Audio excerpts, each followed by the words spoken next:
예, 안녕하십니까. 예, 저는 아까 우리 이병국 교수님께서 말씀드린 북경중의학대학 제가 99년도에 졸업을 했고요. 그 다음에 제가 잠시 99년도에 졸업한 다음에 저희 교수님의 소개로 일본 동경에서 제가 잠시 3개월 동안 이렇게 의사 생활을 하고, 그 다음에 제가 좀 역마살이 있는지 좀 해외로 조금 많이 갔었습니다. 그래서 캐나다 밴쿠버에서 한 8개월 동안 정형외과 의사로 한 잠시 있었습니다. 근데 여러분, 제가 오늘 공개 강좌를 이제 한다고 이렇게 말씀을 드렸는데, 이렇게 많이 오실 줄은 잘 몰랐습니다. 보시고, 여기서 배우신 분들 치고는, 뭐, 그냥 다른 데서 배우신 것보다 아무래도 실력이 있으시다고 다 이렇게 들었고요. 여러분께서 저기, 이렇게 한의학, 중의학, 우선 차이점이 뭔가 좀 궁금하지 않으세요? 한의학하고 중의학하고 차이점이 뭔가? 근데 사실 한의학하고 중의학하고 차이점은 결론부터 말씀드리면 거의 없습니다. 왜냐하면 첫 번째, 우리나라의 그 전통 의학의 대부분이 중국 한나라 시대, 멀리 얘기하면 춘추 전국 시대부터 전래되기 시작을 해서, 그 다음에 우리나라도 삼국시대가 있었잖아요. 고구려, 신라, 백제, 삼국시대가 있었는데, 이때 이제 본격적으로 이제 중국에 있는 전통 의학이 들어와서, 그다음 우리나라에 있는 또 역시 또 전통 의학하고 결합을 해서 우리나라만의 독특한 의학을 만들어냈는데, 아무래도 중국의 의학을 영향을 많이 받았어요. 그래서 지금 제가 북경에 있는 동안에 한국에 있는 여러 교수님들이 많이 이렇게 교류를 이렇게 한의학 관련된 교류를 많이 왔다 갔다 하시는데, 그분들께서는 조금 중국어는 잘 못하시잖아요. 뭐 한의학 방면에서 굉장히 일가견이 있으신데 중국어 방면 잘 못하시니까 제가 잠시 아르바이트로 해가지고 그분들 이제 통역을 우선 해드리고, 우리 학교 교수님들하고 이제 뭐 학술에 관련된 내용을 말씀을 드렸는데, 솔직히 우리나라에 있는 교재하고 중국에 있는 교재, 그러니까 학생들이 배우는 교재를 바꿔서 이렇게 배워도 전혀 무리가 없습니다. 98%다 똑같습니다. 중의학 기초, 한의학 기초 내용 다 똑같습니다. 중의학, 한의학 내용 다 똑같습니다. 근데 여러분께서는 지금 대체적으로 지금 배우신 게 한의학 기초, 그쵸? 진단학 배우셨나요? 진단학 아직 안 배우셨어요? 그럼 한의학 기초는 배우셨나요? 한의학 기초 배우시고, 우리 몸을 치료한 게 크게 두 가지 방법이 있거든요. 하나는 침으로 치료하는 방법, 또 하나는 약으로 치료하는 방법이 있습니다. 근데 어떻게 보면은 비슷하기도 하지만, 우리 침으로 이렇게 치료하는 것은 우리 몸에 혈자리가 있잖아요. 근데 보통 이렇게 새로운 혈자리들도 많이 알려져서 이렇게 원래 있던 전통 그러니까 혈자리하고도 많이 있지만은, 보통 우리 중국 사람들 얘기할 때는 365, 1년에 365일이잖아요. 그쵸? 그래갖고 말하기도 편하고 그러기 때문에 365 혈자리라고 합니다. 물론 더 많죠. 근데 그렇게 해갖고 365 혈자리를 이렇게 자침을 해서 자극을 해서 우리 몸에 있는, 쉽게 얘기해서 우리 몸에 있는 어떤, 병과 싸워서 이길 수 있는 능력을 우리 몸에서 끌어내는 거예요. 그쵸? 우리 몸에서 끌어내는 거예요. 근데 그에 비해서 본초, 다시 말해서 약으로 치료하는 것은 바깥으로부터 불러들이는 거예요. 그쵸? 쉽게 얘기하면은 원군을 불러들이는 거죠. 그쵸? 그렇게 해서 어떻게 보면은 같은 치료 방법에는 게 있지만은 치료 방법에 조금 차이가 나요. 첫째, 침으로는 우리 몸의 자생 능력을 통해 갖고 우리 병을 이기는 거고, 중약은 이렇게 바깥으로부터 들어왔고 우리 몸을 다스린다. 이게 제가 말씀드리고 싶은 겁니다. 그 다음에 침으로 치료하든 약으로 치료하든 우리는 음양하고 우리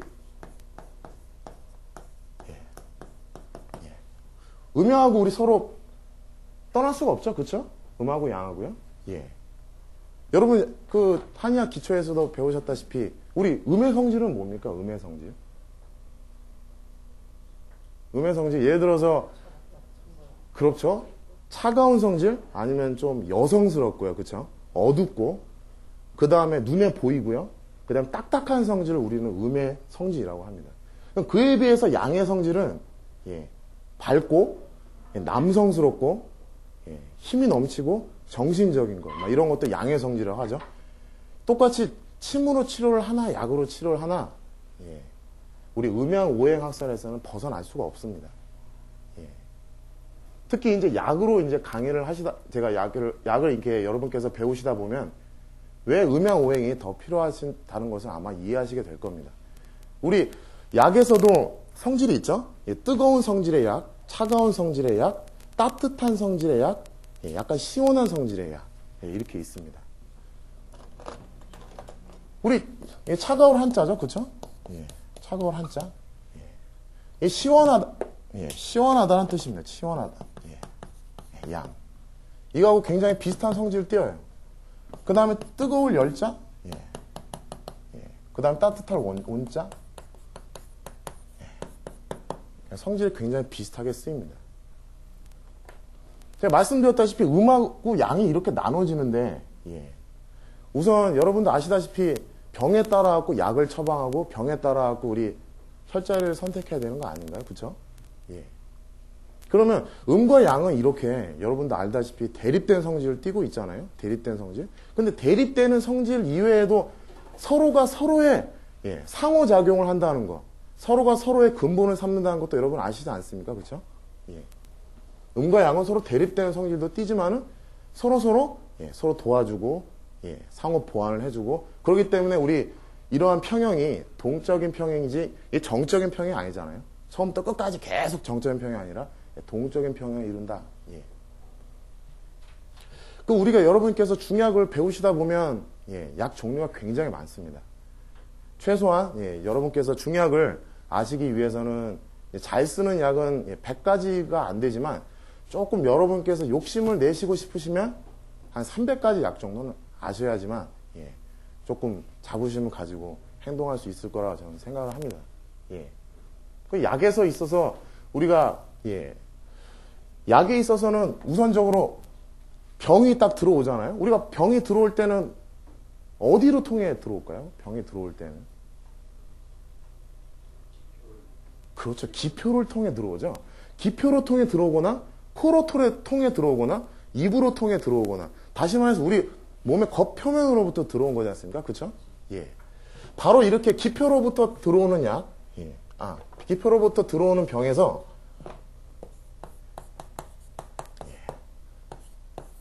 이 기표로 들어오는 약에, 이런 병에서 우리는 두 가지의 방법이 있는데, 첫 번째는 양에 따라서 음은 차가운 성질, 양은 뜨거운 성질, 맞죠? 기표로 들어오는 병의 성질도 역시 마찬가지입니다. 뜨거운 성질, 차가운 성질. 우리 뜨거운 성질의 병이 들어오면 우리는 어떤 성질의 약을 써야 되리라 생각합니까? 뜨거운 것도 쓸 수도 있고, 예. 그렇죠. 거의 선생님 수준이십니다. 맞습니다. 근데 일반적으로 우리 뜨거운 성질의 병을 우리가 침범을 당했을 때는 일반적으로 말씀도 맞지만 차가운 성질의 약을 씁니다. 차가운 성질의 약을 쓰고, 차가운 성질의 병은 뜨거운 성질의 약을 쓰게 됩니다. 그렇죠? 이렇게 해서 처음에 우리 병을, 우선 이 사람이 병을 딱 걸렸는데 이게 음의 성질의 병인지 아니면 양의 성질의 병인지 우선 구별을 해야 합니다. 그래서 가장 기본적인 우리가 진단법이 이게 음의 성질이냐 양의 성질이냐 바로 이겁니다. 그럼 제가 말씀드린 대로 그랬죠? 차가운 성질의 병은 뜨거운 걸로, 뜨거운 성질의 병은 차가운 걸로, 그렇죠? 그러면 어떤 약을 써야지만은 어떤 약이 뜨거운 성질이고 어떤 약이 차가운 성질인가 하는 것을 우리 알아야 되지 않습니까? 그렇죠? 그러기 위해서 여러분께서 한약, 제가 습관상 자꾸 중약이라 그러는데 한약이라고 하겠습니다. 한약, 한약을 어떻게 쓰냐가 굉장히 중요합니다. 그러기 위해서는 우리 한약을 이해해야 되잖아요. 그러기 위해서 우리는 본초학이라는 게 필요하게 되는 겁니다. 우리가 마치 환자를 치료하다 보면은 어떤 전쟁터에 와 있는 기분이 때때로 느낄 때가 많거든요. 도대체 어떤 장수를 보내갖고 싸워서 이겨야만 되는가? 우리 어떤 병의 성질 중에 물에서 싸워야 될 때가 있어요. 수전, 그쵸? 산에서 싸워야 될 때, 산전이라 그러죠. 평지에서 싸워야 될 때. 예. 우리 옛날에 그렇잖아요. 근데 우리 약을 여러분께서 다 가지고 계시는데 약의 성질을 몰라요. 그리고 약이 어떻게 치료가 되는 걸 몰라요. 근데 뭐 잘 모르고 이렇게 약을 처방을 했다가 수전에 관련된 싸움인데 평지에서 잘 싸우는 장수를 보내면은 그 지는 싸움 아닙니까? 그쵸? 예. 그럼 마찬가지로 뜨거운 성질의 병을 걸렸는데 마찬가지로 이걸 약을 잘 이해를 못해서 뜨거운 성질의 약을 보냈어요. 예. 그러면 우리 한의학에서는 같은 기운의 성질을 있는 것끼리는 서로 구한다라는 내용이 있습니다. 예. 같은 성질이 있는 내용은 서로 구한다. 그렇기 때문에 같은 뜨거운 성질이 만나면은 병이 더 심하게 되는 거죠. 우리가 지금 아이가 여기 열이 펄펄 끓고 있는데 뜨거운 약을 먹일 수는 없잖아요. 그쵸? 예. 최소 우리 해열을 시키는데 대부분 해열제가 차가운 성질이라는 걸 아시죠? 예. 바로 그 원리와 같습니다. 우리가 전체적인 우리가 질병을 얻고 난 다음에 그런 대체적인 분위기에서 이러한 질병들의 형태가 어떻게 나눠지고 우리는 대체로 이러할 경우에는 이렇게 대처를 하고 저러할 경우에는 저렇게 대처를 한다. 이런 게 우리가 진단하게 나와 있습니다. 진단학. 이것은 반드시 중약하고 방제와 같이 중약을 배워야지만 방제를 배워야 되는 그런 관계가 아니고요. 여러분께서 중약을 배우실 때 중약을 배우실 때 진단학하고 같이 배우시는 게 저는 참 좋을 거라고 저는 생각을 합니다. 이것은 제가 생각이 아니고요. 이것은 이제 중국이나 우리나라도 포함하고 일본에서조차도 이런 식의 교학 방법으로서 학생들을 가르치고 있습니다. 여러분 뭐 중약을 왜 배우게 되는가 이해하시겠나요? 이렇게 해서 여러분 중약을 배우는 데 있어서도 이렇게 많은 연관성을 가지고 있다. 이것을 여러분께 말씀드리고 싶습니다. 그 다음에 여러분 제가 음양에 대해서 말씀드렸죠? 음의 성질, 양의 성질에 대해서 말씀드렸는데 이 음양을 우리가 보통 어떤 물질을 볼 때 우리 알게 모르게 서양적인 관점을 가지고 있잖아요. 우리가 소금은 뭘로 구성되어 있죠? 소금? 예? 나트륨과?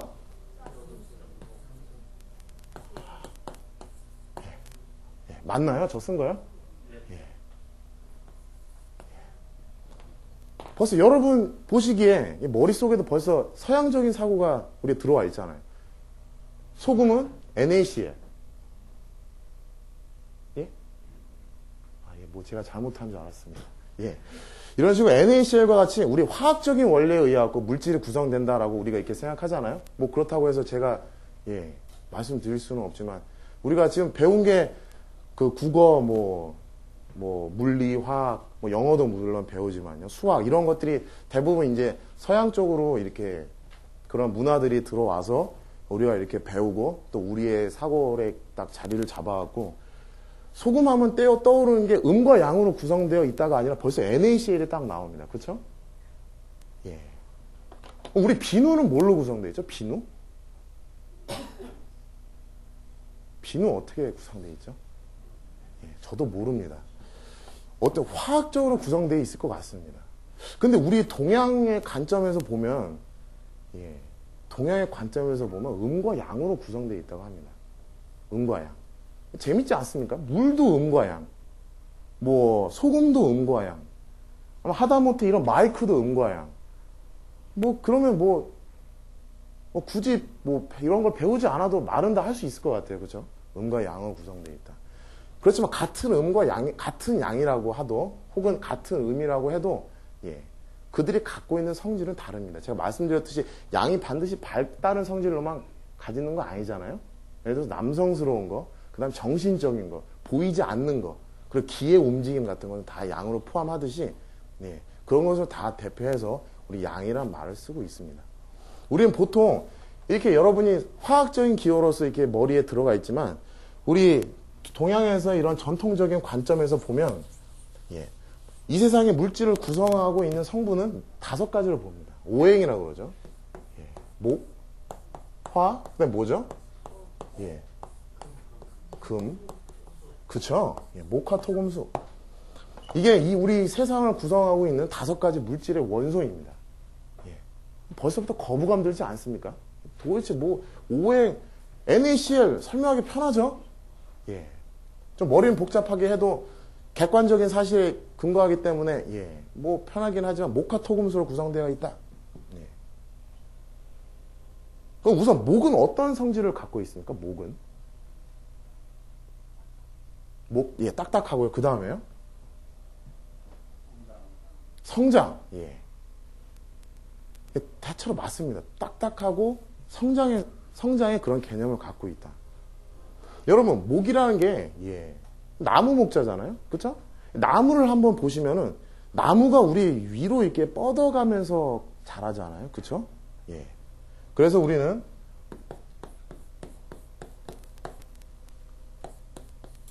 곡직이라고 얘기를 합니다. 예. 굽을 곡자, 곧을 찍자. 예. 굽고 고듬을 나타낸다. 이 뜻이 뭐냐면요. 우리 나무가 자라는 것을 보면은 한 가지 방향을 통해서 자라요. 이게 구부러서 자라든 곧게 자라든 간에 한 가지의 방향으로서 자라요. 내가 조금 이따가 제가 말씀드리겠지만 불 같은 경우에는 사방으로 퍼집니다. 빛 같은 거예요. 빛은 사방으로 퍼지지 한쪽 방향으로 나가진 않잖아요. 그쵸? 예.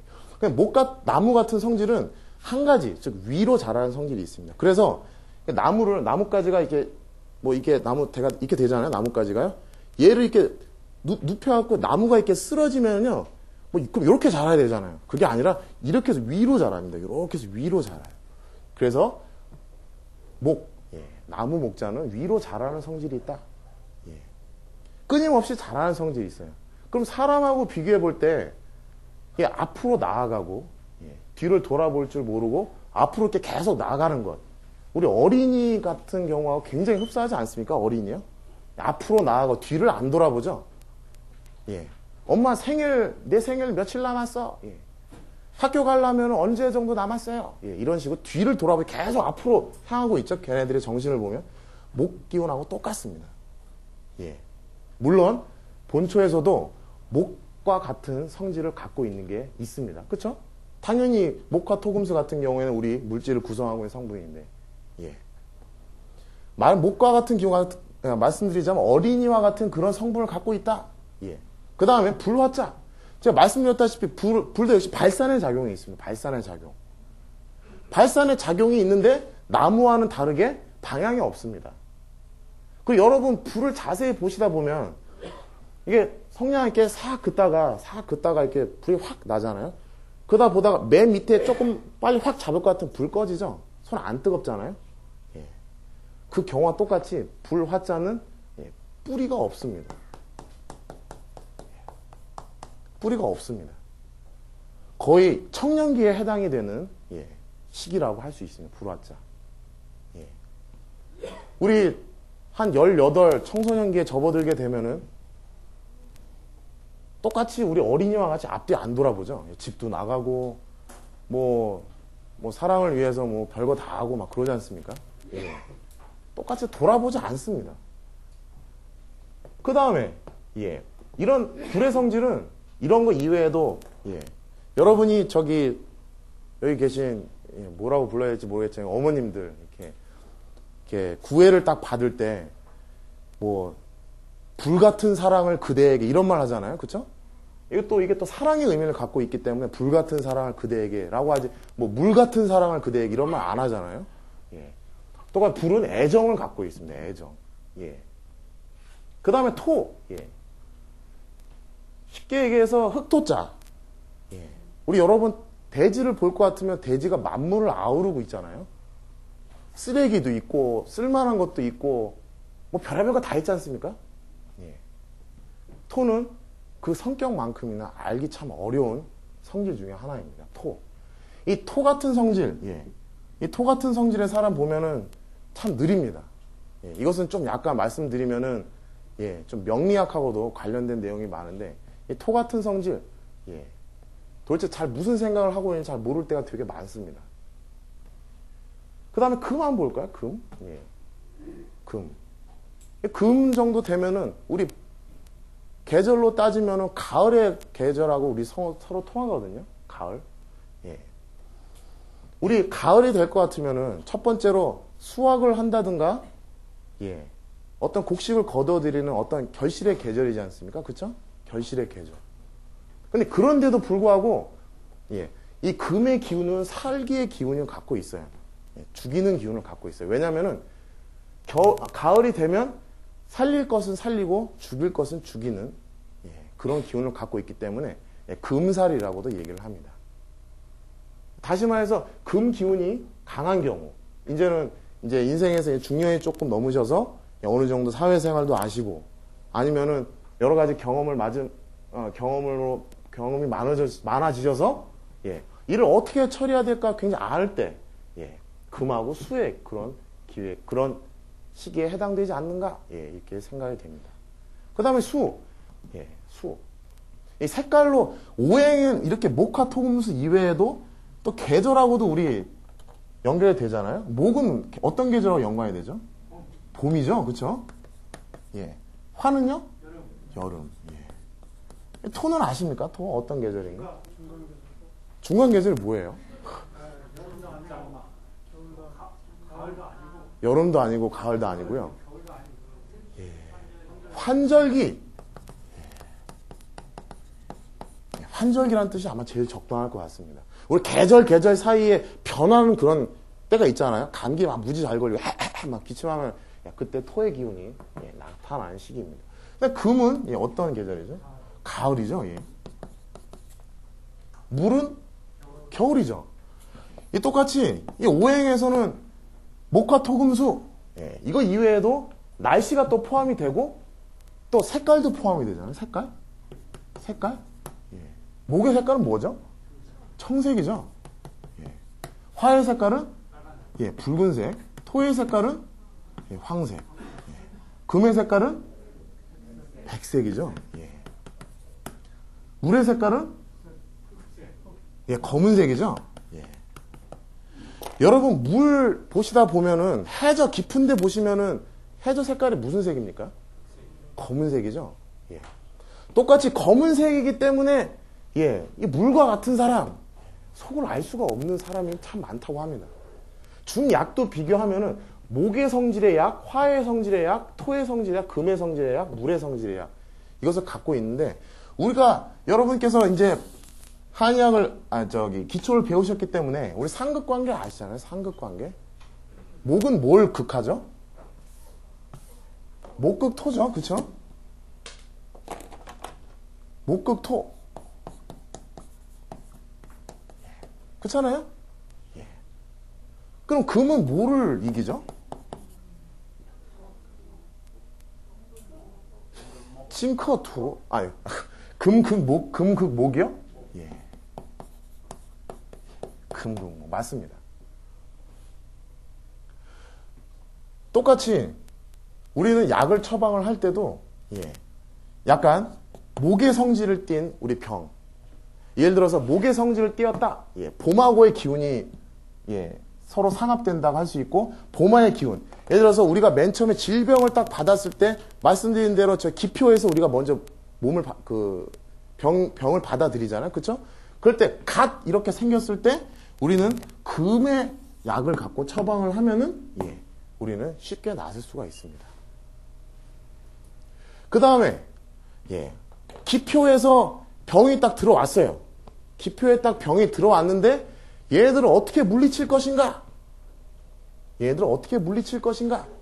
우리는 예, 한약에서 이러한 성질 이외에도 예,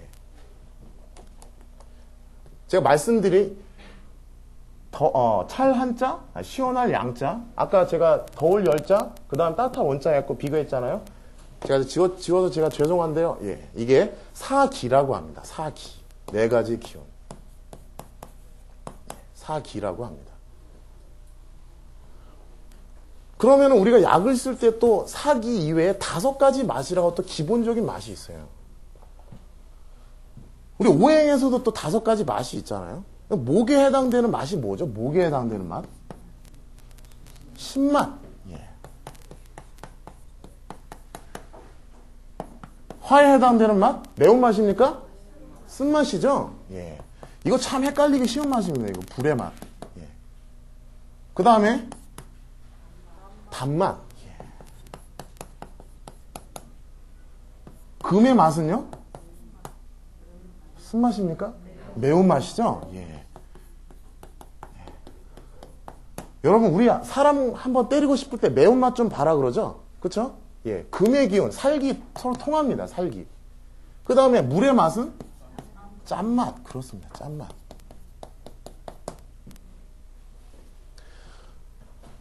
우리가 지금 말씀드린, 예.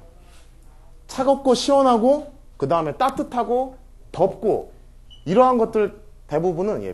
크게 별 뜻은 없습니다. 그냥 말씀하신 대로, 차갑고, 시원하고, 따뜻하고, 예. 그냥 뭐, 더운 그런 정도의 성질 뜨지만, 이런 5가지 맛. 는 조금 예, 여러분께서 나중에 배우시면은 예, 좀 자세하게 배울 수 있을 겁니다. 신맛 같은 경우에는 예, 우리가 어린 아이들 주스 먹을 때 봤습니까? 어린 아이들 주스 먹을 때 씌어갖고 막 이러죠, 그렇죠? 예, 아닙니까? 예, 예, 막 씌어갖고 막 이러잖아요. 그거 똑같이 신맛은 수렴의 성질을 갖고 있어요. 예. 다시 말해서 몸속에 있는 좋은 것이든 나쁜 것이든 배설을 시키지 않고 이렇게 잡아두는 작용이 있어요. 그래서 여러분 다이어트 하시려는 분들 7시 이후에 절대 오렌지 주스 드시면 안 됩니다. 왜냐면은 그 신맛이 좋은 성질이든 나쁜 성질이든 다 이렇게 아우르기 때문에 여러분께서 7시 이후에 계속 오렌지 주스 마시면은 이게 다 살이 되고 얘들이 나가질 않습니다. 그렇기 때문에 7시 이후에는 절대 오렌지 주스 마시면 안 되겠다. 과일도 마찬가지겠죠. 그렇죠? 그래서 제가 다이어트 같은 거 제가 전에 처방을 드렸을 때 밥 굶는 것도 좋지만 7시 이후에 특히 오렌지 주스를 마시지 말아야 되겠다. 예. 그게 바로 신맛의 성질입니다. 수렴하는 성질을 갖고 있습니다. 여러분 설사 아시죠? 설사? 이게 주룩주룩 내뱉잖아요. 주룩주룩. 예, 주룩주룩.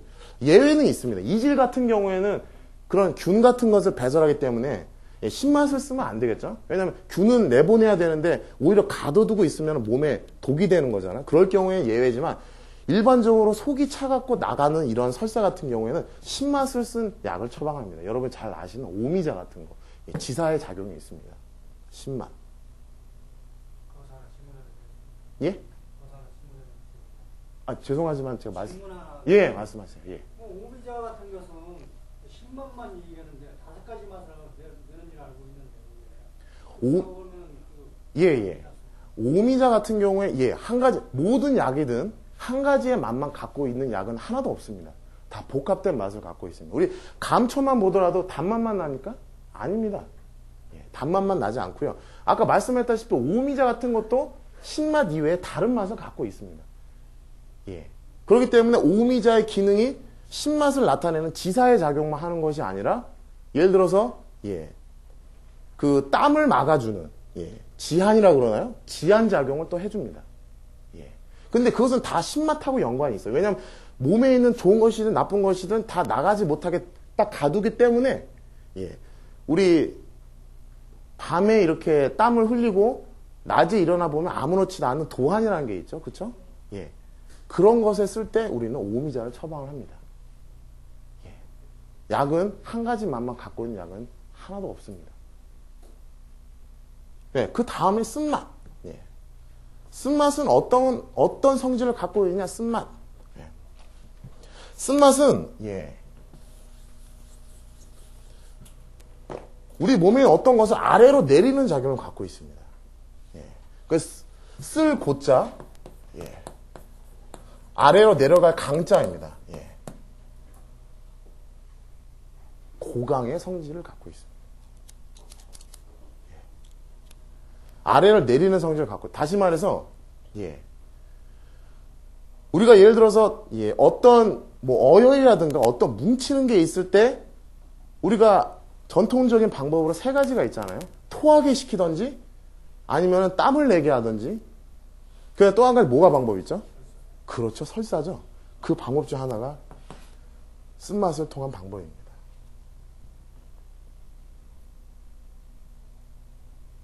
그 다음에 단맛. 예.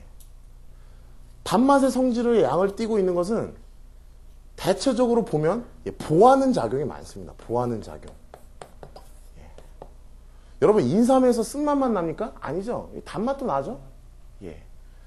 감초 쓴맛만 아니 감초 달죠? 예. 대부분 보하는 작용을 합니다.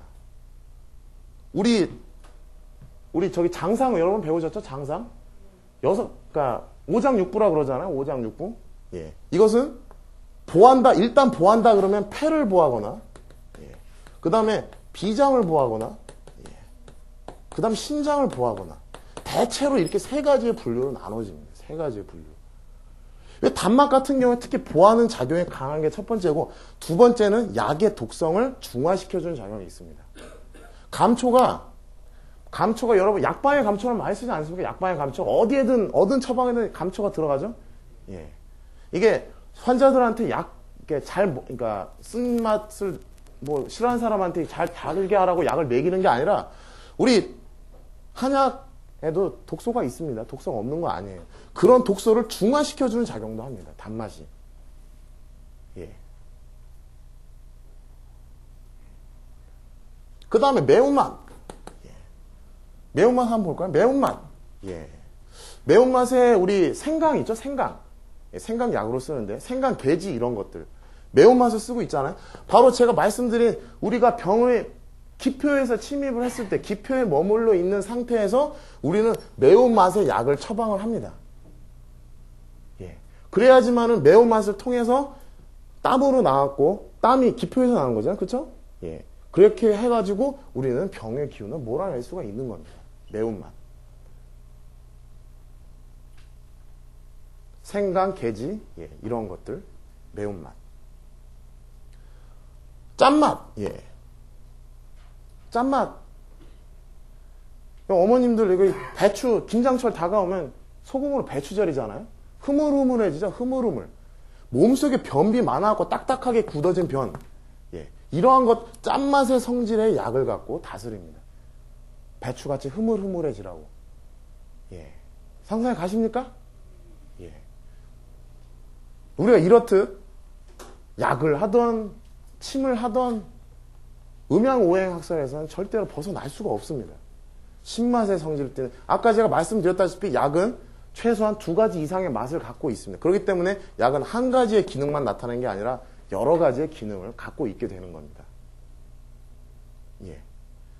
이렇게 해서, 예, 어느 정도, 예, 여러분께서 약은 또 이렇게 쓰는구나. 아직까지는 감기 걸릴 때는 어떻게 써야 되고, 그 다음에 무슨 중풍이 올 때, 예, 경기가 일어났을 때 어떻게 써야 되는 것은 여러분 아직까지는 잘 약을 어떻게 써야 되는지 모르겠지만, 예, 대체적으로 약을 쓸 때 어떤 식으로 가장 초보적인 개념은, 예, 에 대해서 한번 제가 말씀해 드렸습니다. 어떠십니까, 여러분? 약 배우고 싶습니까? 약 배우고 싶습니까? 네. 예. 너무 기쁩니다. 예. 이렇게 해서 제가, 예, 약에 대한 내용을 간단하게 이렇게 해서 말씀을 드렸고요.